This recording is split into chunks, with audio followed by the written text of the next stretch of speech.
membentuk generasi emas melalui program makan siang di sekolah. Assalamualaikum warahmatullahi wabarakatuh. Semoga sahabat sekalian dalam keadaan sehat dan penuh semangat untuk menggali ilmu serta wawasan baru.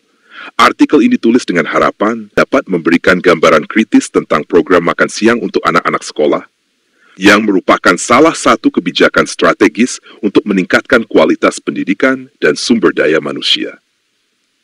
Tinjauan kritis program makan siang untuk anak-anak sekolah. Pendahuluan, program makan siang di sekolah telah menjadi salah satu solusi untuk mengatasi berbagai masalah pendidikan dan kesehatan pada anak-anak. Dengan tujuan utama meningkatkan konsentrasi belajar, gizi, dan kesehatan siswa, program ini diterapkan di banyak negara. Namun, seperti halnya kebijakan lainnya, program makan siang memiliki kelebihan dan kekurangan yang perlu dianalisis secara kritis. Artikel ini akan membahas berbagai aspek program tersebut, mulai dari pandangan pakar kesehatan hingga psikologi pendidikan, serta dampaknya terhadap pembangunan sumber daya manusia di masa depan. Plus minus program makan siang, kelebihan 1. Meningkatkan gizi anak. Program ini memastikan anak-anak, terutama dari keluarga kurang mampu, mendapatkan asupan gizi yang cukup untuk mendukung tumbuh kembang mereka.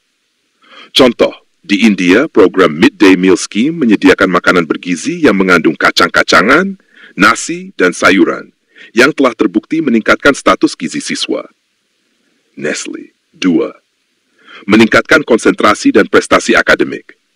Anak-anak yang makan siang bergizi cenderung lebih fokus di kelas. Penelitian di Amerika Serikat menunjukkan bahwa siswa yang menerima makan siang bergizi memiliki nilai ujian yang lebih tinggi dibandingkan mereka yang tidak. Drunowski and Spector. 3. Mengurangi ketimpangan sosial. Memberikan akses makan siang yang setara bagi semua siswa dapat menciptakan lingkungan belajar yang inklusif. Contoh, di Swedia, semua siswa tanpa memandang latar belakang ekonomi mendapatkan makan siang gratis, menciptakan kesetaraan di ruang kelas. Food Agriculture Organization, 2013. 4. Mendorong kebiasaan makan sehat. Program ini dapat mengajarkan pola makan yang sehat kepada siswa sejak dini. Contoh, di Jepang, siswa diajarkan pentingnya sayur dan buah melalui menu yang disediakan di sekolah. United Nations World Food Program, 2020. Kekurangan. 1. Biaya yang tinggi. Pendanaan program seringkali menjadi kendala, terutama di negara berkembang. Contoh, banyak sekolah di negara miskin harus mengandalkan donasi untuk menjalankan program makan siang. Food and Agriculture Organization, 2013. 2. Potensi penyalahgunaan. Ada risiko korupsi dalam pengelolaan dana atau kualitas makanan yang tidak sesuai standar. Beberapa laporan dari India menunjukkan adanya kasus makanan berkualitas rendah yang didistribusikan kepada siswa. Marion, 2007. 3. Keterbatasan infrastruktur. Tidak semua sekolah memiliki fasilitas yang memadai untuk menyelenggarakan program makan siang. Contoh, di pedesaan Indonesia, banyak sekolah yang tidak memiliki dapur atau air bersih untuk memasak makanan. Food and Agriculture 2013. 4. Siswa dapat menjadi terlalu bergantung pada program ini tanpa inisiatif untuk membawa bekal dari rumah. Di beberapa wilayah, orang tua menjadi kurang terlibat dalam memastikan anak mereka mendapatkan gizi yang cukup di luar sekolah. Unite Program 2020, pandangan pakar kesehatan dan psikologi pendidikan. Pakar kesehatan, menurut Dr. Marion Nestle, seorang pakar gizi dari Universitas New York, makan siang bergizi di sekolah berkontribusi pada penurunan angka malnutrisi dan obesitas pada anak-anak. Menu yang dirancang dengan baik, yang mengandung sayur, buah, protein, dan karbohidrat, mampu memenuhi kebutuhan harian siswa. Nestle, menuju. Pakar psikologi pendidikan, Dr. Carol Dweck dari Universitas Stanford, menekankan bahwa anak-anak yang lapar sulit untuk fokus belajar dan cenderung mengalami masalah perilaku. Makan siang di sekolah, selain memberikan energi, juga berperan dalam membangun rasa komunitas di antara siswa, meningkatkan kesejahteraan psikologis mereka. Food and Ag Organization, 2013. Masukan dari motivator. Tony Robbins, seorang motivator dunia, sering menekankan pentingnya pola makan dalam membangun energi dan produktivitas. Ia menyatakan bahwa asupan yang sehat adalah bahan bakar untuk keberhasilan. Program makan siang di sekolah menurut Robbins adalah langkah awal untuk membentuk generasi yang penuh energi dan semangat untuk belajar. Robbins, 2014. Pendapat tokoh dunia, Malala Yousafzai, seorang aktivis pendidikan, berpendapat bahwa pendidikan tidak hanya tentang buku, tetapi juga tentang menciptakan lingkungan yang mendukung pembelajaran.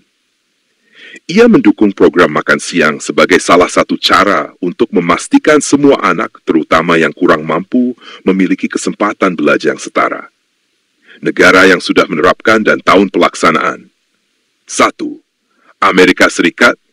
Program makan siang nasional dimulai pada tahun 1946.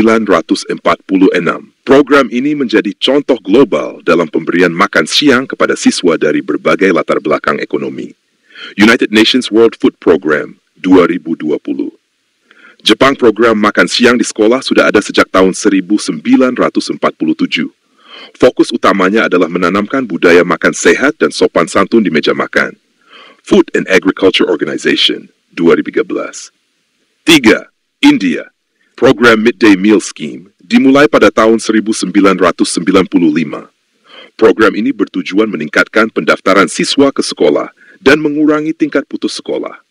Food Agriculture Organization 2013. 4.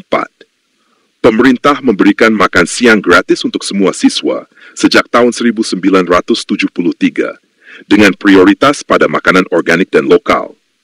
Food and Agriculture Organization 2013. Dampak bagi pendidikan dan pembentukan sumber daya manusia di masa depan. Program makan siang memiliki dampak jangka panjang yang signifikan, antara lain: 1. Peningkatan prestasi akademik. Anak-anak yang mendapatkan asupan gizi seimbang lebih mampu bersaing secara akademis.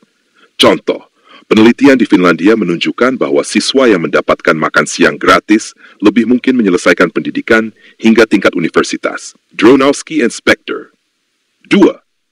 Penurunan tingkat putus sekolah. Dengan motivasi tambahan berupa makan siang, siswa dari keluarga miskin lebih mungkin bertahan di sekolah. Nestle, Marion. 3.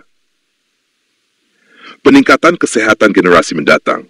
Anak-anak yang sehat cenderung tumbuh menjadi pekerja produktif, mengurangi beban ekonomi negara. Food and Agriculture Organization. 4. Mengurangi ketimpangan global. Bill Gates melalui Yayasan Gates mendukung program makan di sekolah sebagai cara untuk mengatasi ketimpangan pendidikan global. Ia menyatakan bahwa akses terhadap nutrisi adalah hak dasar yang keberhasilan pendidikan. United World Food Program. Studi kasus real. Sebuah penelitian di India yang dipublikasikan oleh Journal Economic and Political Weekly pada tahun 2019 menunjukkan bahwa program midday meal mampu meningkatkan berat badan dan tinggi badan siswa secara signifikan dalam waktu 5 tahun. Selain itu, tingkat kehadiran siswa meningkat hingga 12% setelah implementasi program. Di Jepang, program makan siang sekolah yang melibatkan siswa dalam persiapan makanan berhasil meningkatkan rasa tanggung jawab mereka. Anak-anak diajarkan mencuci tangan, menyusun meja makan, dan membantu membersihkan setelah makan. Di Brasil, program National School Feeding Program yang dimulai pada tahun 1955 telah menjadi salah satu program makan siang terbesar di dunia. Pemerintah bekerja sama dengan petani lokal untuk menyediakan makanan segar bagi siswa, sehingga tidak hanya meningkatkan kesehatan siswa, tetapi juga mendukung perekonomian pedesaan. Di Afrika Selatan, program National School Nutrition Program yang dimulai pada tahun 1994 bertujuan untuk mengurangi kelaparan di kalangan siswa dari keluarga miskin. Penelitian menunjukkan bahwa siswa yang mengikuti program ini memiliki tingkat kehadiran dan konsentrasi yang lebih tinggi di kelas dibandingkan mereka yang tidak. Salam penutup. Demikianlah tinjauan kritis ini saya sampaikan. Semoga bermanfaat dan menjadi inspirasi bagi kebijakan pendidikan yang lebih baik di masa depan.